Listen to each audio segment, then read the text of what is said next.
Magandang gabi po mga kaibigan, mga kababayan at mga kapatid. Nais po nating bigyan ng komentaryo itong nabasa natin sa balita na di umano itong mga FNU o Filipino Nurses United na ang sinasabi po nila dahil sa mataas ang surge ng COVID ngayon, pumapalo na po sa 7,000 mahigit araw-araw. So ang sinasabi po nila, sila itong nagiging sacrificial lamb. Ibig po sabihin dahil po sila itong na-expose sa COVID, bukod pa sa hirap na kanilang dinaranas sa dami ng pasyente na talaga naman pong nagpapahirap sa kanila, wala na silang pahinga sa sobra pong dami. At ang very alarming po dyan, ayon nga po sa Okta Research, baka pumalo po ng 20,000 araw-araw kung hindi po ito mapipigilan. So ganito po ito ka-alarming.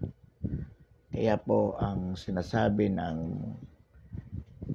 FNU and allied health workers, ito po yung Filipino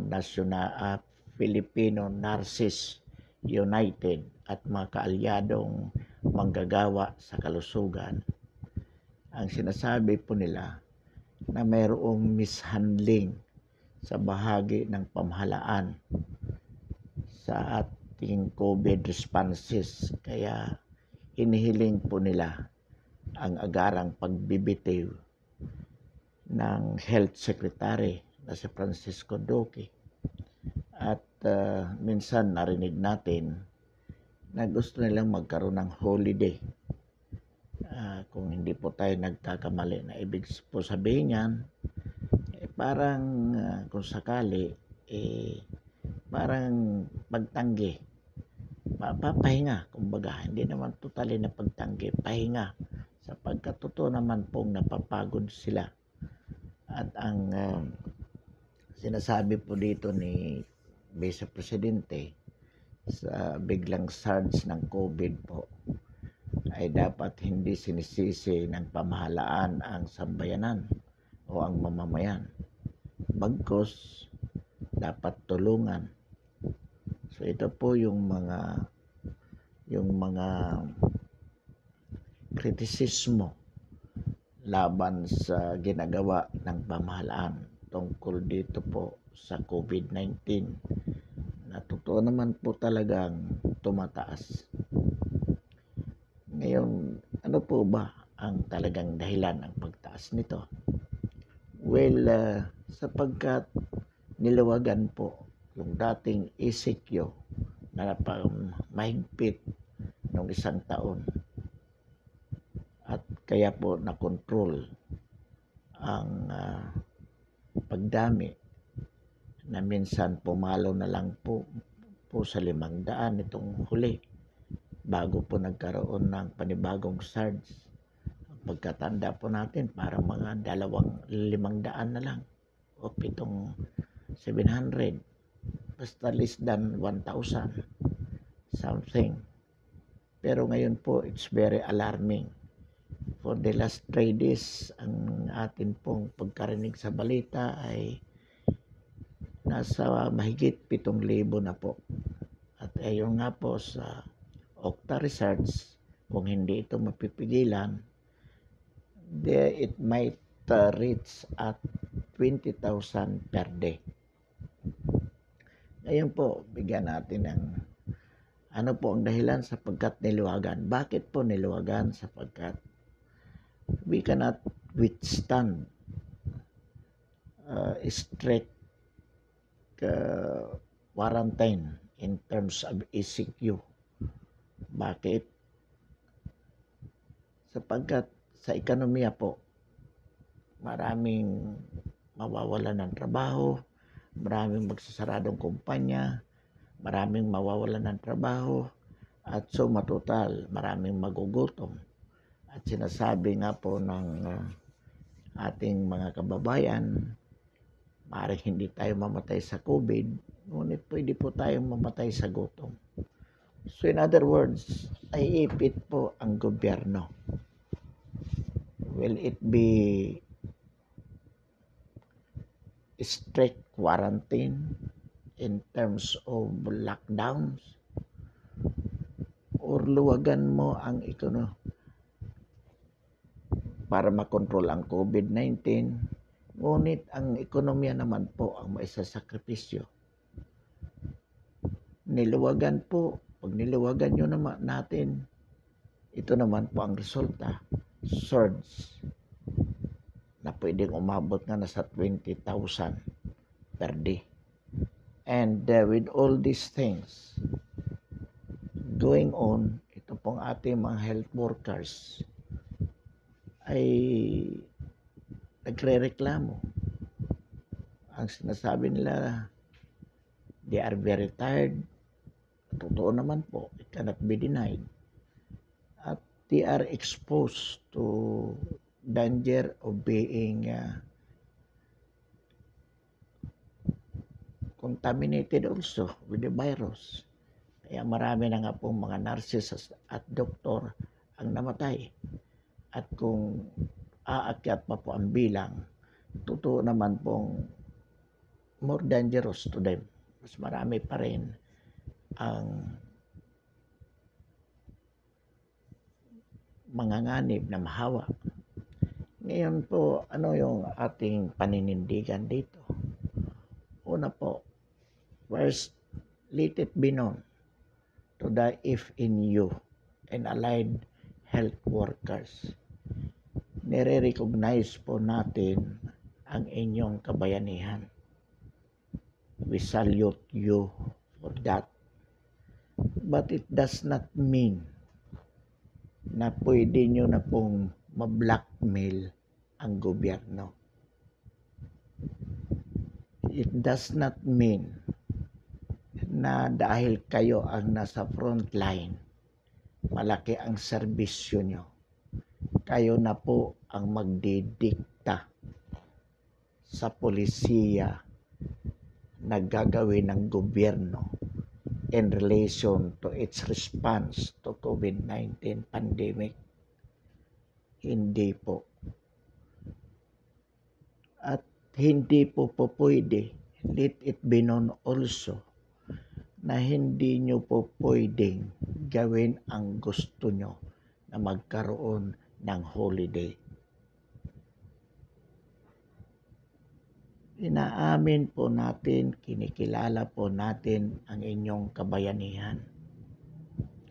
Pero hindi lamang po kayo ang nalalagay sa peligro.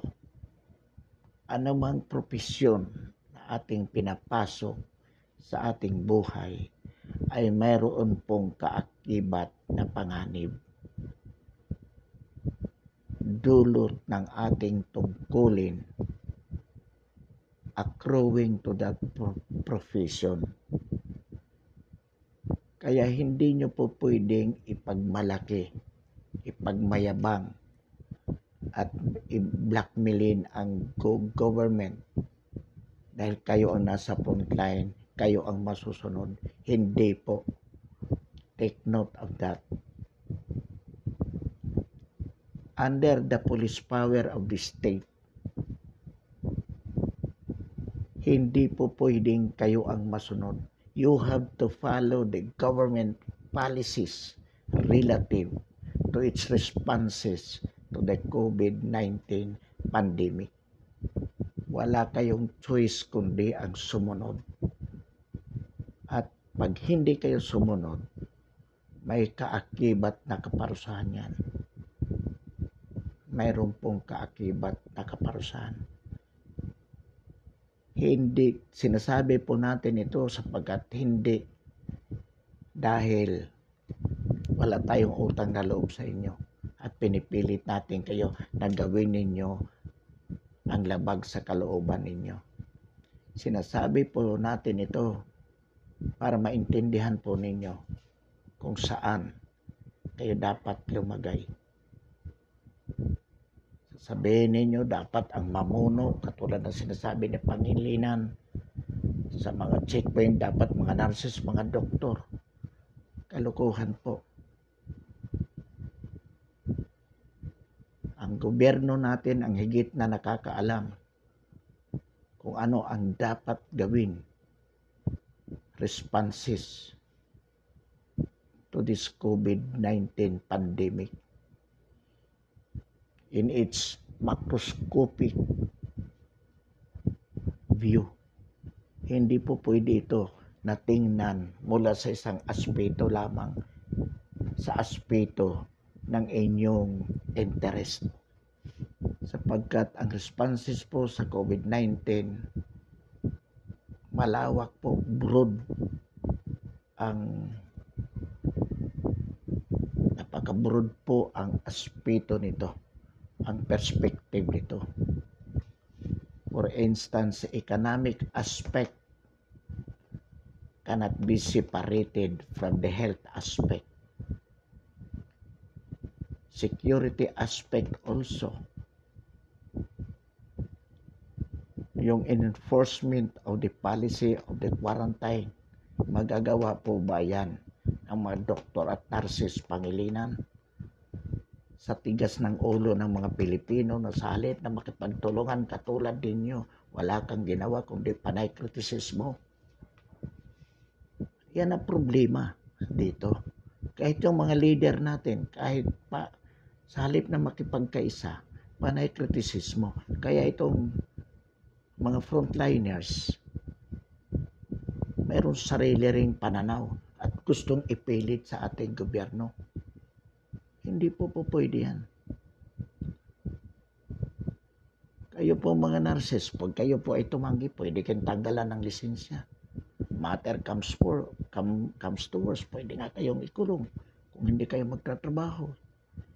And this can be a reason for the president to proclaim a revolutionary government if this is the only way to contain COVID pandemic. Kaya nga po, pinakikiusapan natin ang sambayanan na makiisa, makipagtulungan, social distancing, face shield, face mask wearing. Huwag lumabas ng bahay kung hindi kailangan. Ito po, simpleng dapat sundin lamang ng sambayanan para maiwasan ang surge without prejudicing the economic aspect. Sapagkat pwede kang po lumabas, pwede kang pumasok, basta ang bawat isa ay maging responsable lamang na sundin ang mga health protocols. Sa tingin nyo ba, if inyo, makakatulong yung inyong demand na alisin si Secretary Roque? Sinong ipapalit mo sa gitna ng ganitong pandemic? Mangangapa na naman, panibago na namang palisiya. Sasabihin nyo dapat medical people ang nasa itaas. Hindi pa na. Doctor at medicine si Roque. Hindi ba ang IATF natin ay may mga medical advisors din? So ano sinasabi nyo? Itong responses na ito, pinag-aaralan ng IATF with the assistance of medical people. Gusto nyo lang magpapansin. Pangilang beses nang sinasabi yan. Kaya binibigyan po natin ito ng pansin ngayon. At gusto po nating ipaalam sa inyo that you cannot dictate the government what to do just because you are the frontliners and you feel that your services at this point in time are very, very important. For all you know, sinasabi natin, hindi lang kayo ang nalalagay sa panganib. Ang mga pulis, anytime that they are responding against the criminal, their lives are also in danger. Our soldiers. At yung iba nating mga kababayan na may kanya-kanyang ginagampanan. Nagkataon lamang na kayo ang nasa direktang, you are the people directly dealing with the patients with the COVID patients. Kaya nasasabi nyo na you are directly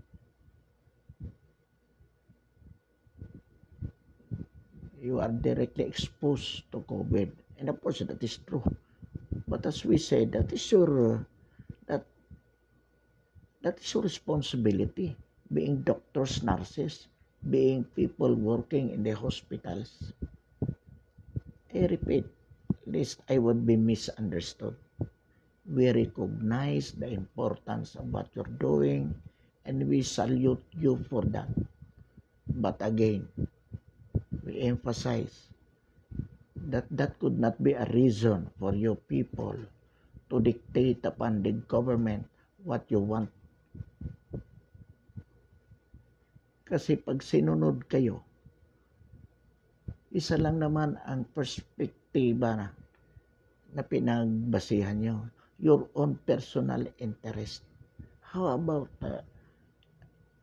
other interests which are equally important? Mapre-prejudice. At kung pagbibigyan ang sektor ninyo, kanya-kanyang sektor hihingi din ng katulad na dispensation. So what will happen? Magkakagulo. So ang sinasabi natin sa inyo, if inyo and allied workers, siguro pangatlong beses na natin narinig ito sa inyo. Hindi po pwede na kayo ang masusunod just because you are the medical people. Marami pong involved sa programang ito. Kaya nga, we have this integrated approach how to contain COVID-19 with all important aspects seriously considered, equally considered.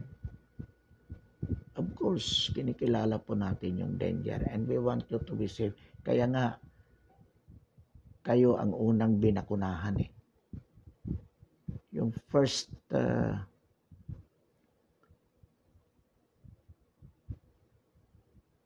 you are in the first line of those people to be vaccinated because we want to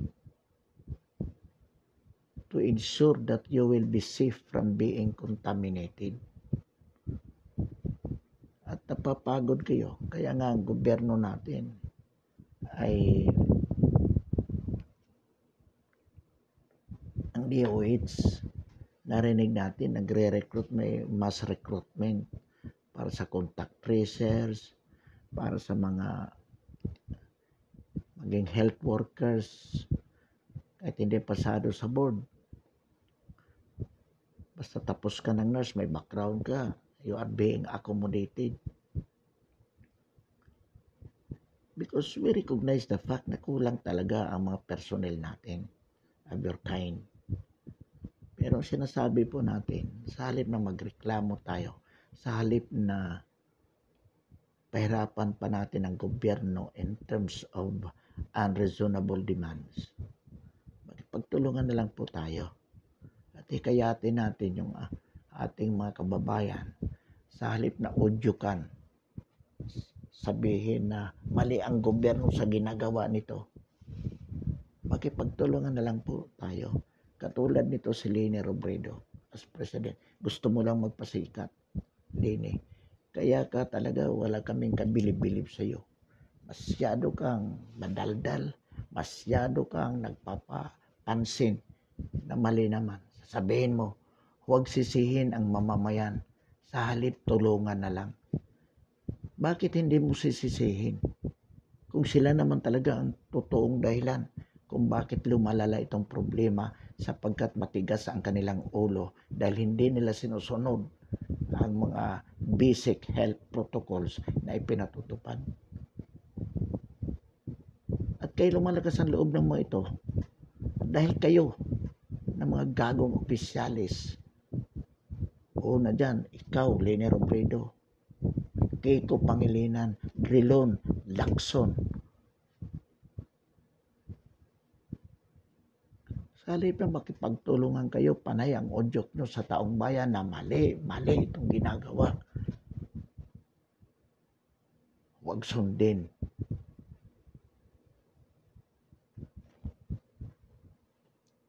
Samantalang kung kayo ang nariyan, alam namin, lalo ikaw, Robredo, wala kang magagawa. Sa bobo mong yan, ayun sinasabi mo mga irrelevante.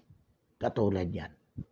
Sa bawat buka ng bibig mo, sa halip na mapuri ka, na matalino ka, magaling ang sinasabi mo, lalo lamang nagpapasira. Kaya tuloy, lagi kang kulilat sa sorbe as presidentiable. Bobo ka eh. Sabihin mo kunwari, huwag sisihin ang mamamayan dahil sa swords. Kaya may hawaan, kaya may swords dahil malakas ang hawaan. Bakit? Hindi sumusunod ang mamamayan. Kailangan gumamit ka pa ng kamay na bakal para lang ipatupad yung simpleng disiplina para maiwasan ang COVID-19. Ano ba yan? Social distancing. Huwag lalabas ng bahay hanggat maaari. Magsuot ng face mask. Magsuot ng face shield. Mahirap bang gawin yan? Sa totoo lang, kung ang sambayan ng Pilipino in general ay disiplinado, hindi natin kailangan maglagay ng mga sundalo, maglagay ng mga pulis sa checkpoint. Pero napipilitan tayong gumawa o maglagay sapagkat maraming matitigas ang ulo. At ikaw, isa ka sa mga dahilan kung Leni Robredo, kung bakit tumitigas ang ulo ng sambayan ng Pilipino. At saka ikaw, Pangilinan, bobo ka talaga. Bobo ka. Sayang ang perang ginagastos sa inyo ng gobyerno in terms of your salary.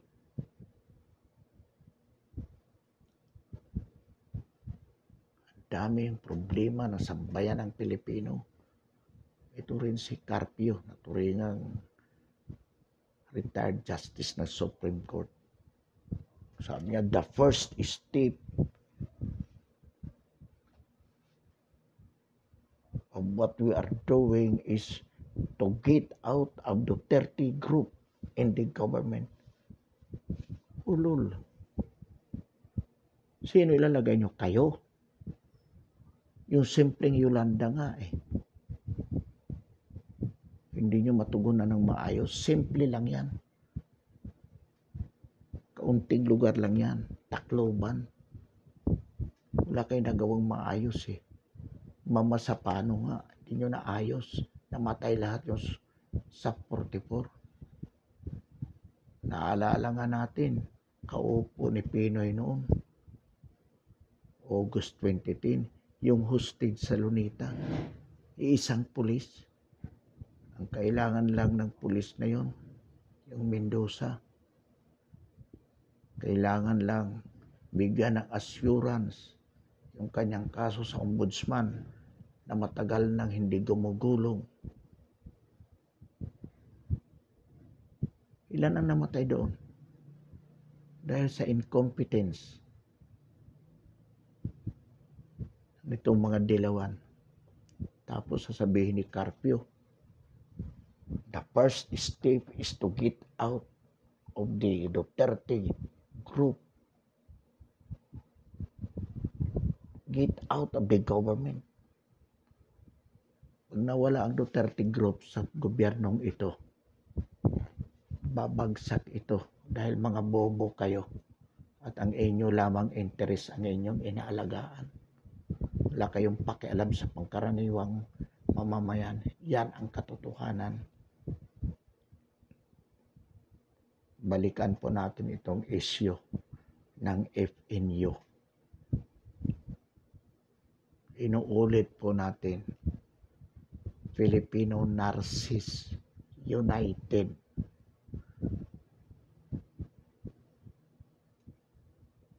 Huwag po ninyong ipagpipilitan ang gusto nyo. At huwag po ninyong i-blackmail ang gobyerno. Sapagkat kung gagawin po ninyo yan, that could be a ground for the president to proclaim a revolutionary government where iron hand will be used against you, whether you like it or not. Because this is an emergency situation where the president can use all means within his power. And the only thing to do that, to eliminate all oppositions, is to proclaim a revolutionary government. Kayong mga dilawan, dami niyong sinasabi. Ikaw, Antonio Carpio, we hope, of course we know, it is your right to organize for 2022 presidential election. That is, of course, legal within a democratic society. But if, given this pandemic surge, which might endanger the country, with all your criticisms against the government, which in effect endanger the government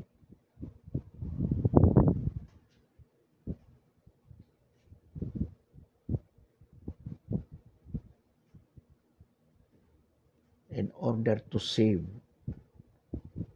the public, lalo na po kung hindi makikipagtulungan ang ating sambayanan, at lalo na po kung sila ay maudyukan ninyo sa pamamagitan ng inyong mga paninira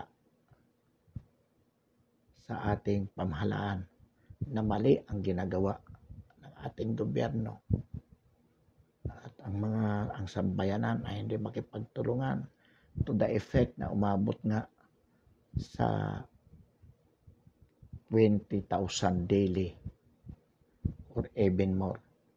Sasabayan pa nitong mga pamblackmail ng NFU at ng allied health workers. Alam yan, associate justice ka, Antonio Carpio. That can be a ground.